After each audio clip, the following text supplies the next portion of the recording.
use this opportunity to get there. I've seen you talk as we prepared for this in exchanges with people and on your show, saying you fear it's going to be very hostile, it's going to be an ambush, all those kind of things. I don't intend it to be overtly hostile. I don't intend to ambush you.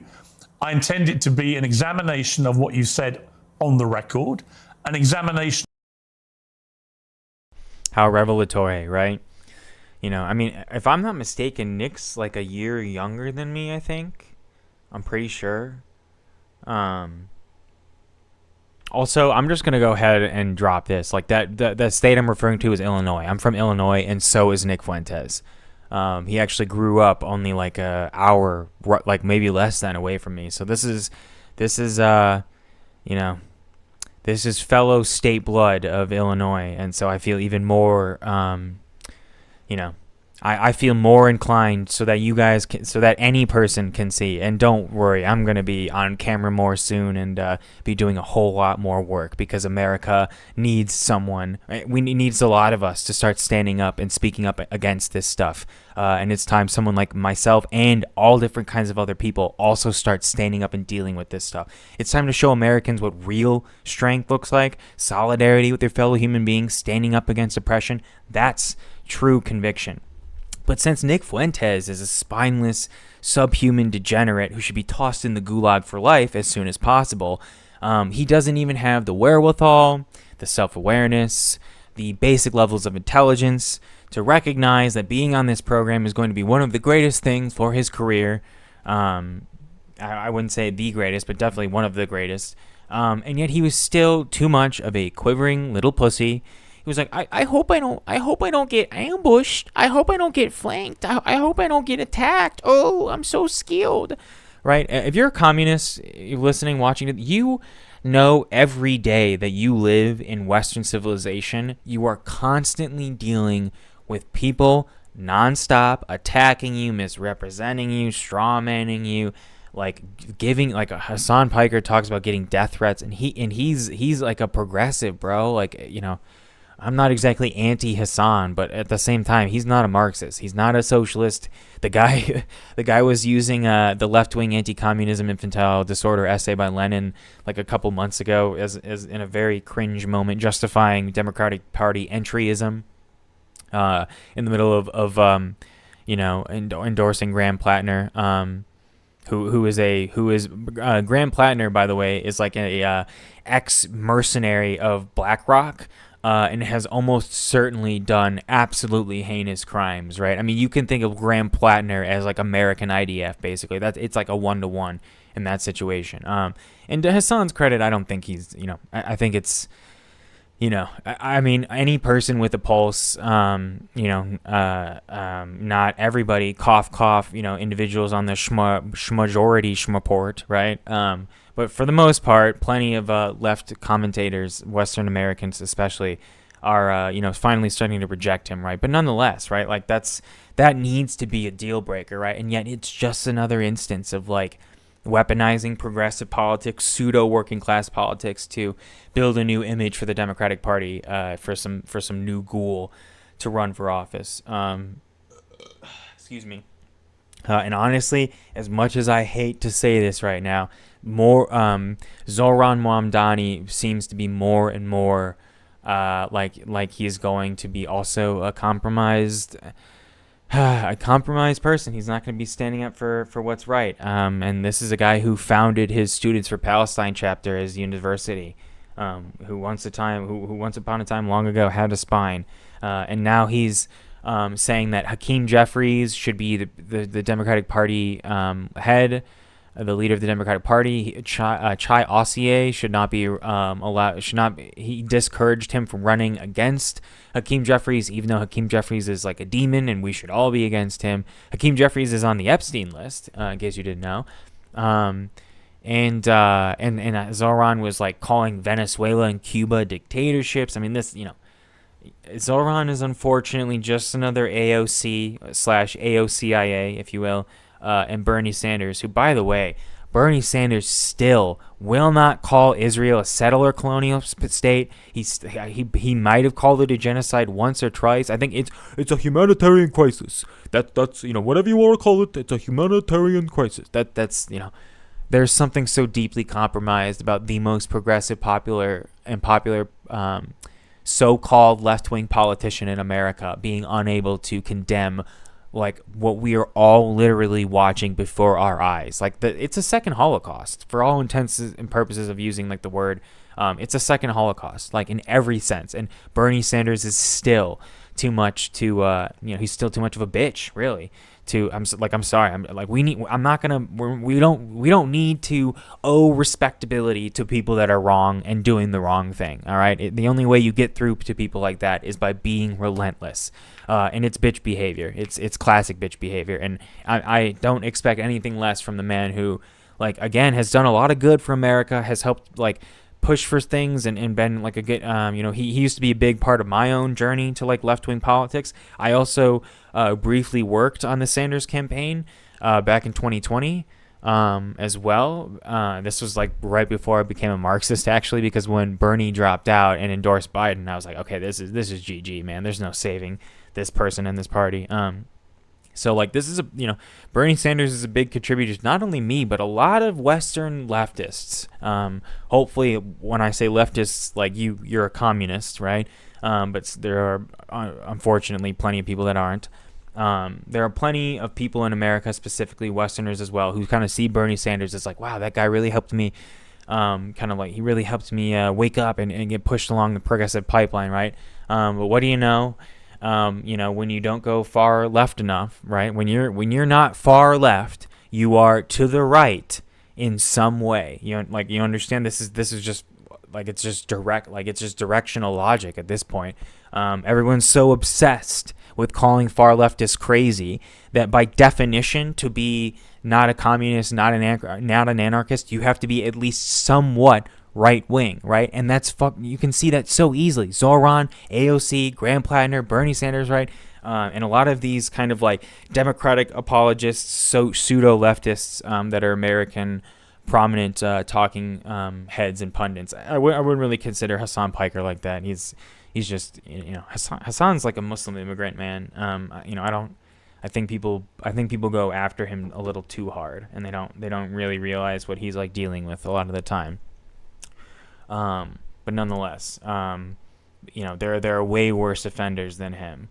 Like the Chapo Trap House boys, for example. Like I think it was Will on the podcast was like trying to push. Oh my God! Again, Graham Plattner has a Nazi tattoo on his body. He's got cringe Reddit comments. He wants to rebuild America's shipping industry so that we can fight against China. Like what the hell is this, man? It's just Democratic Party nonsense. And so, in just like a roundabout way, right? It's important to really realize, like, only far leftists, these crazy radicals everybody thinks are so extreme, are the only people truly equipped to deal with nonsense like this, because every single other form of politics fundamentally requires from anywhere from like a small breadcrumb to the whole loaf of far-right beliefs. That's just literally how it logically, directionally makes it. The moment you consider yourself a center leftist, you're still somewhat of a right-winger, right? That's like you are to the right wing of communists, right? So like when communists are like, hey, billionaires should be in prison and everyone deserves health care, and then Bernie Sanders is like, well, that's you see what I'm saying? It's not just some kind of like logical point. You can apply this to any situation with any of these people and it will still make sense, because this is the consequence. America is kind of like an experiment of anti-communism, right? When you try to starve a nation of real working class politics as much as possible, what do you get? And you arguably get America. And so I don't think it's a coincidence that a country that is rabidly anti-communist has one of the worst fascist resurgences we're witnessing right now in all of human history. It's on par with the Nazis. It's sure as hell on par with Israel as well. Our good little cuck slave Israel. But But yeah, I mean, I'm just really disappointed in Piers. Nick's obviously a weak little, weasel. Communists have to deal with harassment and it's not just communists, is it? Black Americans have to deal with freaking. I want to swear more, but YouTube's getting really bad on this whole censorship stuff, so I'm gonna have to not swear. But that's how I would rather swear, but I can't. All right. So if I say freaking and crap a lot, I apologize. I know it's cringe, but like, what do you want me to do, right? I forgot where I was going. Oh crap! I forgot what I was gonna say. Something about I was gonna say how it's not just communists who have to suffer and receive discrimination or whatever in America, right? Black Americans have to deal with like white supremacy, racism. Like my black friends, colleagues, coworkers, like even people I've butt heads with and stuff. I mean, they're still friends and acquaintances or whatever, but still, you get into arguments about stuff.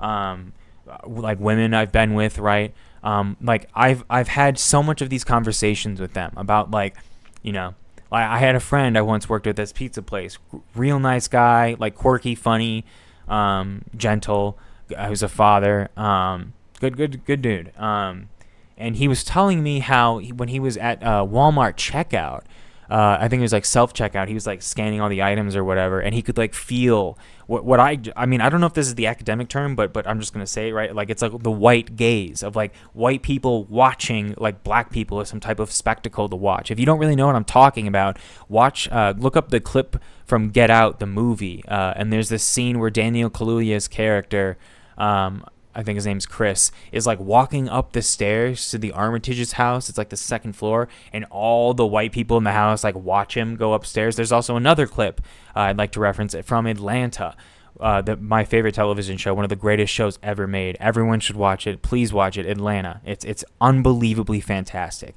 It's like Twilight Zone, thrown in with a bunch of comedy, but from like a very black perspective, a black American perspective. It's a fantastic television show. You have to. It's a must watch in every way. It's my favorite show. And it's season 1 or season 2 when Childish Gambino, Mr. Donald Glover, he's the main character, takes his cousin, who is his client, because Childish Gambino plays a rap manager, a manager for rap artists, and his client is his older cousin named Paperboy, played by the wonderful Brian Tyree Henry. Love that guy. And so there's this scene where like Paperboy's got to go into the studio and like give a little recording thing for like edits over his like new sampled song. And then the camera cuts to Childish Gambino like eating, I think it's like Raisin Bran or something, right out the window, kind of just like watching what's going on. And then he turns to his left, and the entire office is just a bunch of creepy ass white people staring. I cannot imagine what it's like living like this. If it's not obvious already, I'm white. You probably can tell that. But I cannot, like I'm already like a quirky dude, and I get annoyed when people think I'm weird. I can't imagine just like having black or brown skin and just existing with like Karens and Kevins and Barbs all over the place, like being racist, annoying freaks. God, it's so irritating. It makes my spine crawl. It makes my blood boil. It's so wrong. It's so not okay. And they have to deal with stuff like that every goddamn day, man. They're constantly dealing with this gaze, this unfair look. And it's not just black people, man. It's women, it's queer people, it's trans kids, it's freaking the disabled, such as myself.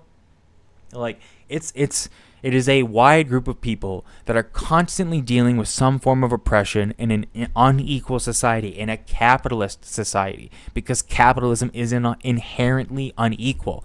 It inherently forces everyone to compete against each other, because capitalism cannot guarantee full employment, because that's not profitable. So there's always going to be people competing against one another for survival, and that's just one way to look at it.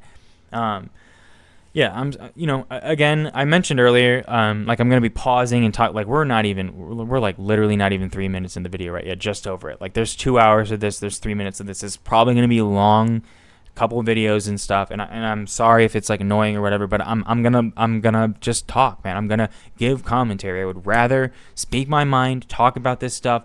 even if it goes on for 15 minutes, that's this current, I'm watching the timer, this 15-minute rant, 15-minute pause. I'm just going to talk about this stuff. I'm just going to talk. I'd rather not silence myself because there's so much nonsense going on in the world right now that we've got to start speaking out. So yeah, like Nick is a little bitch. Piers is a dumbass. Communists have to deal with backlash and pain and harassment all the time, in addition to minority groups. And so it's nothing special. It's kind of pathetic. It just goes to show that all reactionaries are paper tigers. Like this is a layup for Nick's if he had a pulse, but he's too much of a spineless dweeb and a pussy in every sense. I mean, he doesn't deserve to be called a pussy because I make the joke that I am what I eat, and so when people call me a pussy or an asshole, it's like, well, da, da, da. But he doesn't. This Nick Fuentes does not have connections with women or like himself or any human being at all in general. So that's giving him too much credit. But yeah, it's just important to remember all these things as well. Let's stop kind of like kind of rambling on at this point, right? Let's get back into it, shall we? And again, feel free to comment. Let me know what you think. I'm genuinely curious what any of you might have to say. Even if you're even if you're an insufferable little Fuentes supporter. I mean, don't I will we'll have a little bit of a back and forth for sure. I'm not gonna bend over for you. But if you want to try and sincerely engage with me in any, if you're open-minded or whatever, I'll try to talk to you. But if you come at me, expect not just reciprocated energy, but you're not going to like the outcome. Okay, so don't do that. I would highly suggest you come from an open place when you if you want to comment or say something. But you do you. I genuinely do want to hear what people have to say and think about this stuff. So please let me know. Yeah, let's get back into it, shall we?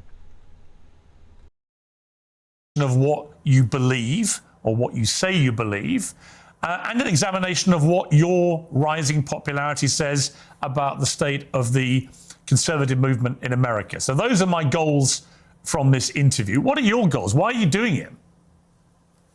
I thought it'd be interesting. And, you've talked a lot about me on your show over the years, and this is the first time you actually extended the invitation.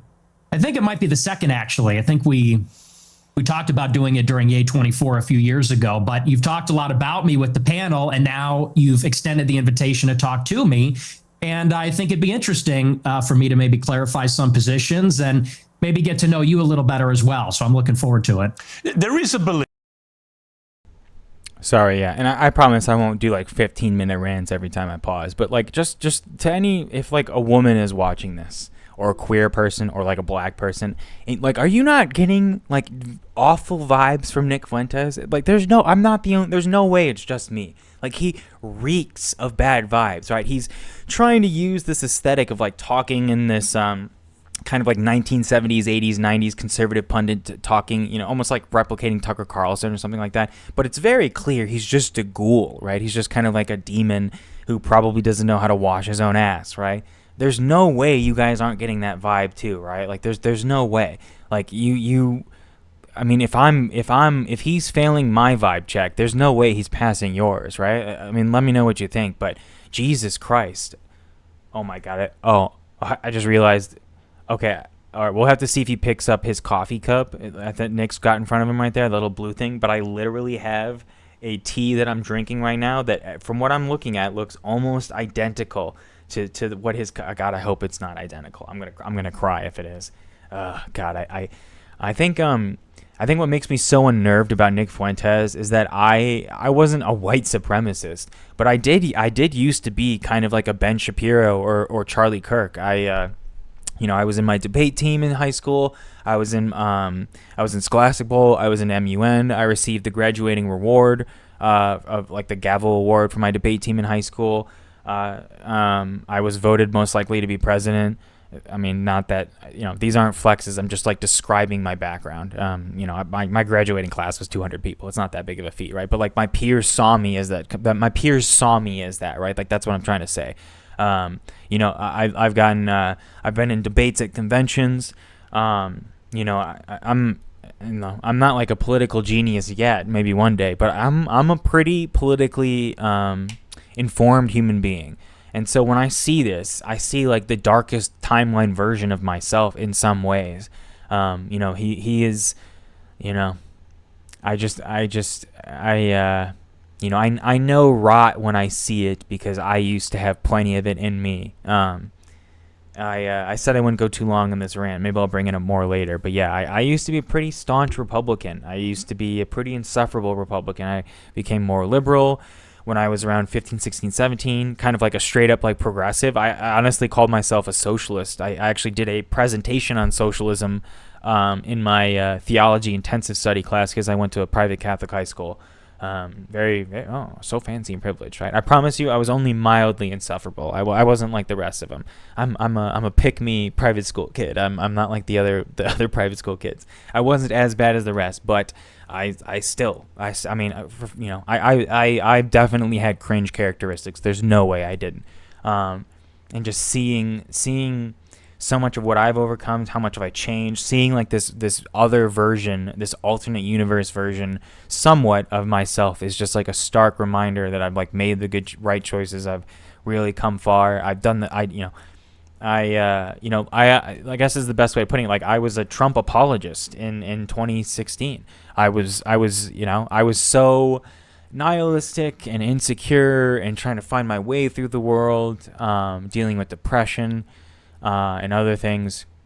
Also, my disability started showing up as well, so I was having to deal with that. And so I was scrolling on the Donald. I don't know if that's still a subreddit on Reddit, but I was big into that stuff. And so I somehow I went from supporting Bernie Sanders to supporting Trump because I thought that I was basically dumb enough to believe in the populist lies of Trump. And then by the time I didn't vote for him,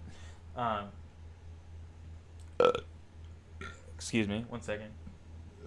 I got a burp. Excuse me. I didn't vote in the presidential election in 2016, but I was a Trump supporter. I just was. There's no. I'm not gonna deny it. That's not a good way to live. And so yeah, I have a pretty familiar understanding of what it means to be a conservative, what it means to be on that side of things. I used to be like a Christian and everything like that. Granted, it was pretty nuanced. Like when I was 14, I had to explain to my best friend there's nothing wrong with gay marriage.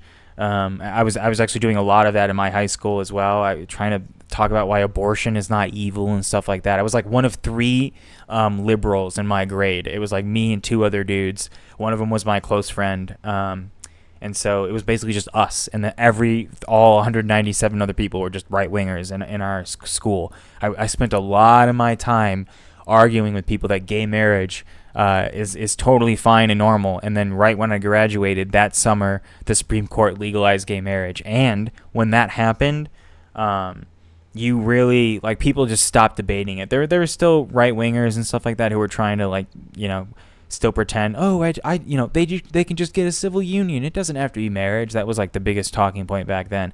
And there's still some type of that stuff. I mean, the Supreme Court was just reviewing it. Was it last year or this year? Concerning whether or not to revoke gay marriage protections, and they chose not to for now. But nonetheless, I mean, they removed women's rights to choose with the Dobbs decision. So what else are they capable of? Let's not go too far on this. But yeah, I just I'm familiar with what it means to be a reactionary piece of trash. I guess is the best way of putting it. But let's get back into it, shall we? We're barely getting into this so far, so. That you have 2 personas. There's one that you roll out now for podcasts and for shows like mine, where you come across as reasonable. And then there's your show on Rumble, where you often come across as having, a very unreasonable view on things. This is what Coleman Hughes said about you. Nick Fuentes knows exactly what he's doing. He is consciously playing this double game as part of a long-term strategy.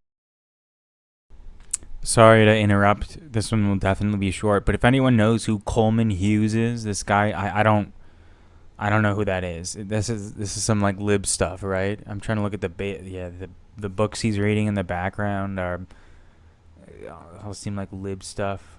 What's that? Wealth, something and something politics. That might be a woke book. No, I mean it seems pretty. I don't know. If somebody wants to tell me what this guy's all about, please do, because I don't know anything about this person. So I'm just gonna put that out there. To become popular enough to take the reins of power, at which point he plans to pivot towards the extreme and unpopular policies that he advocates daily on Rumble. So first of all, what is your response to that? Well, first of all, I would say that Coleman Hughes is a propagandist. He works for the Free Press, which is run by Barry Weiss. So I think you have to consider the source. And Barry Weiss is a pro-Israel. Well, isn't that the kettle calling the pot black? Or I guess in Nick's case, the China calling the ivory white, right? Because he's just just another annoying white person. Let's be real in that regard. And I think calling someone else a propagandist while being a white supremacist is wild, bro. Hey, man, what are you gonna do? Some people are just mentally ill, right? And Nick Fuentes is no exception. Israel partisan. Free Press is just bought out by CBS for $150 million by Larry Ellison or his son David Ellison. And so I think that's coming from a. And I will say this is kind of like the right-wing game, right? Because Barry Weiss is a demon, but she's a conservative. Larry Ellison is a billionaire and who is also conservative-leaning. These people are all on the same team. And so, like I was mentioning earlier, right, Nick can position himself as like, well, those people are just like libbed up, aren't they? They're not true right-wingers, right? And then like these pseudo-moderate right-wingers can be like, well, that Nick Fuentes is just too much of a Nazi, right? But behind closed doors, behind enemy lines, when all the chips are down, they're on the same team. They have no problem performing this pseudo-dissent amongst one another. God, Nick really is just a vile, disgusting person. I mean, just look at him, man. He's just so gross. And so he's weaponizing these facts. And again, we should mention, like, the billionaires own everything, bro. Like, everything's propaganda. Piers Morgan's propaganda. Everything about Israel's propaganda. The Ukraine war has had so much freaking propaganda with it, all right? There's propaganda everywhere. For frick's sakes, like us communists, we call it propaganda because propaganda is just like information with a political bias, except we're just honest about it, right? There's something insidious and repulsive about calling a white supremacist, calling Barry Weiss and Larry Ellison and the Free Press a propagandist, even if it's technically true. It's adorable. I mean, who is a more textbook definition of a propagandist than this evil ghoul on our right here? Am I right? It's I mean, yeah, hypocrisy is the name of the game, right? For right-wingers. So this is nothing new. Particular point of view. We can't pretend like that's coming from a vacuum or from some fixed position. That's coming from a propaganda outlet that's in favor of Israel. That's first. But second, I would say he is right about the two personas. And I think that everybody understands this on some level. On my show, I make jokes. To desanitize what he just said, he just admitted to being two-faced, like in front of us, right? But since he's kind of like this, he's like Worm Tongue. That's what that guy's name is from the Lord of the Rings, right? Who's like whispering into that. I forgot. It's not the mayor of Ronin. I'm not a big Lord of the Rings expert, so I'm sorry if someone wants to correct me. Please do. It's like that creepy dude who's like whispering into that. It's Rohan, right? It's that like town or whatever of Rohan. Is a town of men, and there's like that guy who leads it, who's like sickly or something, and then Worm Tongue's like speaking in like that's Nick Fuentes, man. He's duplicitous. He just admitted he's two-faced, and he's trying to be like, well, you gotta, I'm gonna be kind of lax with my viewers, and then have to be better in some areas, blah blah, right? And I don't know about you guys, but like one of my one of my biggest pet peeves is seeing people exist like differently in different contexts. When white people doing code switching, when men act differently around women, when like people act differently in groups in public versus private, right? That nothing bothers me more. And I try to be like as honest and forthright and communicative and straightforward as I can be, because like why lie when you can just be on like there's something very liberating and freeing about just being yourself and just being honest and accepting who you are and accepting, you know, it took me a while to really accept that I like big titties, you know, and I used to really hate how women would be like, well, you're, you know, you'd see a lot of stuff about how like short guys are made fun of or put down or whatever, and it used to bother me a lot more, right? But then one day I realized like I'm kind of a hypocrite because I love big titties, and so that's, I mean, what are women with smaller breasts supposed to do? Like, how is that on that, right? So I kind of learned to get over some of my insecurities about being short by accepting parts of myself that were also like, you know, kind of absurd or ridiculous in some ways, right? So I know that's kind of like a bizarre and absurd example. I mean, there's nothing wrong with a man admitting he likes boobies, all right, big boobies. That's the definition of normal. Well, no, I shouldn't say that. There's nothing wrong with being like gay or something like that. But for a straight guy, right, it's very standard behavior. But my point is that just admitting who you are, being honest with yourself, accepting who you are, even the parts about you that you wish maybe weren't true but are, such as what I just admitted. I remember I was having a discussion with someone about Zendaya, right? And it's like, yeah, Zendaya's a baddie, but not to me. And it's not like she's not awesome or cool or whatever. She's a great actress as well. And Tom Holland seems like a good dude or whatever, right? And there's nothing wrong. It just is what it is, right? And just being honest about that is fine. There's because who cares, man? Who cares? Like, why does it matter? Why would someone like Zendaya? Why should we encourage people like her to be kind of like they should care about what someone like me thinks? It's like, no, you should like if you can't love someone and value them like for who and how they are, then you're not worthy. You're not valid. To like love, you're not enough for that person. That person deserves to be unconditionally loved to the best of your ability within reason. You know, to love for who they are, right? And I would be, you know, not that I ever have a chance with someone like that, but I would be robbing her of that decent humanity, right? And you could argue a similar thing is true for a lot of, you know, for a lot of women who kind of like have that kind of like side eye or whatever towards short guys, but at the same time, like a lot of it comes from that kind of like evolutionary sense of feeling safe or stuff like that, and I mean it's still wrong, but it's not worth getting upset over. It's just, you know, it's just not, and it's not worth letting other people have control or say over your self-esteem and how you view yourself. It's you know, we all deserve to be treated with like baseline respect, and unfortunately, white supremacists inherently can't do that, no matter how much they try to lie about their two-faced duplicity, even on national British television.